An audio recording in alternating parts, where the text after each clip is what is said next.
Pues ahora sí, comenzamos. Hoy tenemos la suerte y el honor de tener con nosotros al doctor Héctor Escobar, jefe de servicio de endocrinología y nutrición del Hospital Universitario Ramón y Cajal. Muy buenas tardes, doctor. Buenas tardes, Paco. Bueno, hoy, como hemos comentado, nuestro programa va destinado y va dirigido a hablar del síndrome de ovarios poliquísticos, comúnmente llamado como SOP. Y la primera pregunta yo creo que es obligada. ¿Qué es este síndrome? ¿Qué es el SOP? Bueno, pues el SOP es efectivamente un síndrome y eso quiere decir que es un grupo de enfermedades y no una enfermedad en sí misma. Básicamente lo que quiere decir esto, que puede parecer complicado, es que es un aspecto físico, un fenotipo que viene dado por varios mecanismos de enfermedad diferente. No en todas las mujeres el mecanismo de enfermedad es el mismo. ¿Cómo da la cara este síndrome? ¿Qué patología suele ser la más común?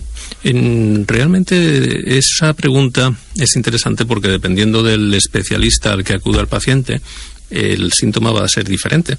En concreto, en los endocrinólogos suele ser el hirsutismo, el exceso de vello masculino en la mujer, o bien la obesidad y sus complicaciones, que también son frecuentes. Si uno es ginecólogo, es posible que sea el trastorno menstrual, la oligomenorrea o incluso la infertilidad en algunos casos. Es muy variable, dependiendo del especialista al cual se recurre. Claro, de hecho, comentábamos antes de entrar en antena que muchas pacientes descubren que tienen este síndrome precisamente cuando han decidido tener familia, tener hijos, cuando ven que tienen dificultades para ello, y acuden a una primera consulta de reproducción asistida, que muchas veces es el primer sitio donde se les diagnostica. Hay una serie de alteraciones, corríjanme los doctores que tenemos hoy aquí, si no es cierto, como aumento en los valores de la LH, aumentos de andrógenos, alteraciones hepáticas, resistencia a la insulina. Más o menos, ¿cuál es de todos estos? Primero, me gustaría saber si son causas. Aumento de LH, ¿es una causa del SOP o es una consecuencia? ¿Y cuáles son los más comunes? Lo mejor conocido es el exceso de andrógenos, el exceso de hormona masculina. De hecho, es lo único que hay demostrado a nivel molecular. Es tan importante este efecto que todas las demás manifestaciones pueden ser secundarias a este exceso de andrógenos. El exceso de andrógenos ocurre en las células de la teca del ovario, que es quienes la sintetizan, y también probablemente viene en parte de la glándula suprarrenal. Y a partir de aquí pueden ocurrir todas las demás manifestaciones del síndrome.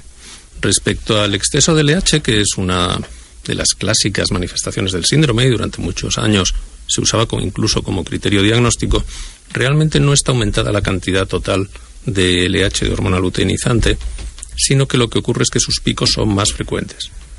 Eso quiere decir que salvo que se haga un estudio de picos de LH, un estudio de pulsatilidad, ese exceso de pulsatilidad no se va a detectar. Por eso hoy en día no se usa como criterio. Ajá. Y con estos síndromes, digo que vamos a informarnos todos un poquito al mismo tiempo. Hay distintos grados de este síndrome, de esta enfermedad. No sé si la podemos llamar enfermedad. Hay distintos grados, distintos estadios. No realmente. Lo que hay que hacer es fijarse en el motivo de consulta que lleva a la paciente en concreto a la consulta, a la paciente individual.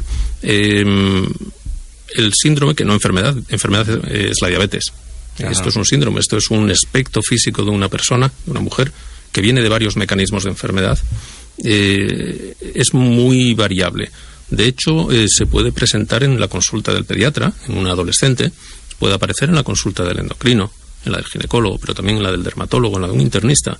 Y todos ellos deberían tener una cierta conciencia de que existe, porque no es inhabitual que las mujeres con síndrome poliquístico lleven saltando de especialista en especialista durante años sin realmente saber qué es lo que les pasa. Cada uno de estos especialistas suele ceñirse más al aspecto por el que le han consultado a él, ignorando todos los demás.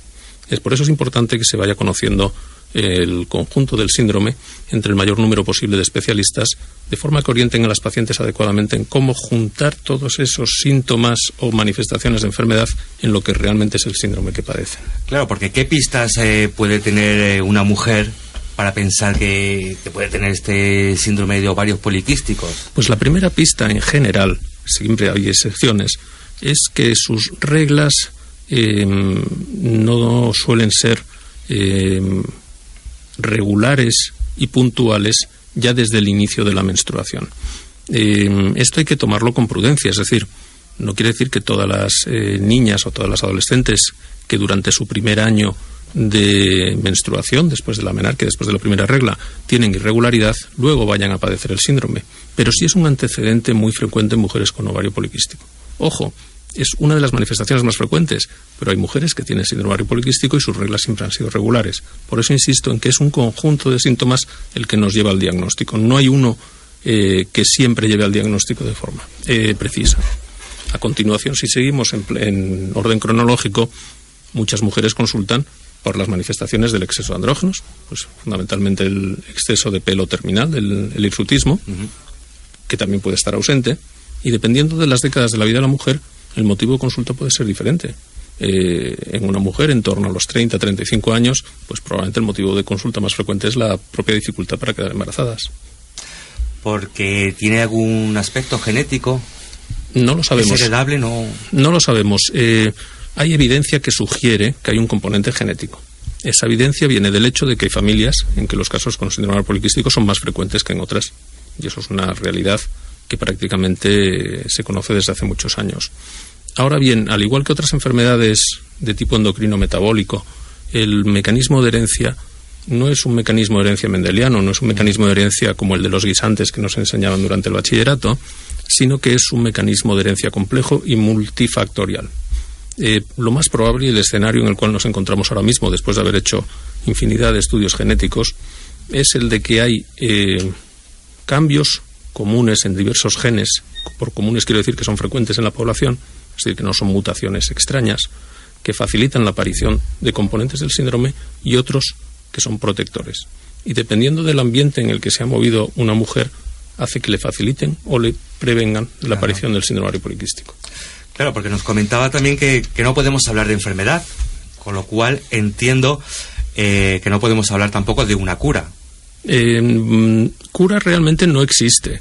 Esto es un trastorno crónico endocrino metabólico, como pueda ser la obesidad o una enfermedad como la diabetes o la hipertensión arterial. Tenemos tratamientos que controlan los síntomas y que los mejoran. Buscamos atenuar los efectos. Efectivamente. Digamos. De hecho, los tratamientos que hay en general son bastante eficaces si se aplican exactamente para lo que se demandan. Es decir, lo que no tenemos es un único tratamiento que resuelva el problema y que tomado durante un tiempo vaya a hacer desaparecer generalmente los síntomas. Ajá. Hablábamos también, que nosotros hablamos generalmente de infertilidad, reproducción asistida y, entiendo que generalmente se diagnostica en las niñas o se puede empezar a diagnosticar en las niñas cuando empiezan a tener la regla, en ocasiones cuando acuden a las consultas de reproducción. ¿A qué edad suele aparecer o es algo con lo que se nace? Realmente no lo sabemos. Es posible que haya una predisposición incluso desde el momento del nacimiento. Son hipótesis que están ahora mismo en estudio y vienen sobre todo de estudios animales, pero realmente no hay una evidencia firme de que eso sea cierto. Lo único que sabemos a ciencia cierta es que las niñas que padecen síndrome ovario poliquístico después de la menarquia, con cierta frecuencia tienen un antecedente que es la aparición del vello axilar y pubiano un tanto más prematura de lo habitual, lo que se llama pubarquia prematura. La mitad de las niñas que hacen una pubarquia prematura tienen luego, cuando hacen el desarrollo, un síndrome ovario poliquístico. ¿Sabemos en general qué incidencia tiene sobre la población femenina? Sí, mire, hay ya numerosos estudios, incluidos en España. Depende un poco también de los criterios diagnósticos que se apliquen, si sean más o menos estrictos, pero esta frecuencia, esta prevalencia en la población femenina oscila en los países estudiados entre el 5, 6 hasta el 14%. Ajá. Es decir, es un trastorno muy, muy, muy frecuente y muy prevalente. O sea, que afecta a un gran número de mujeres. Pongamos que una cada 10. Sí. Y para ir finalizando, ¿cómo afecta a la fertilidad? Pues en contra de lo que quizá Elena no esté muy de acuerdo con lo que yo voy a decir, pero realmente no la afectación de la fertilidad no es muy frecuente. La enorme mayoría de las mujeres con síndrome poliquístico se quedan embarazadas sin ayuda de ningún tipo, con la ayuda de sus parejas, obviamente, pero no necesitan... Esa parte es inevitable. Sí, esa parte no se ha sustituido todavía, pero realmente no necesitan tratamientos de reproducción asistida. Ahora, eso sí, si uno coge 100 mujeres con síndrome poliquístico en un lado y 100 mujeres que no lo tienen en el otro, la necesidad de aplicar técnicas de reproducción asistida es más frecuente en el grupo de las que tienen ovario poliquístico que en el que no lo tienen. Pues muchísimas gracias.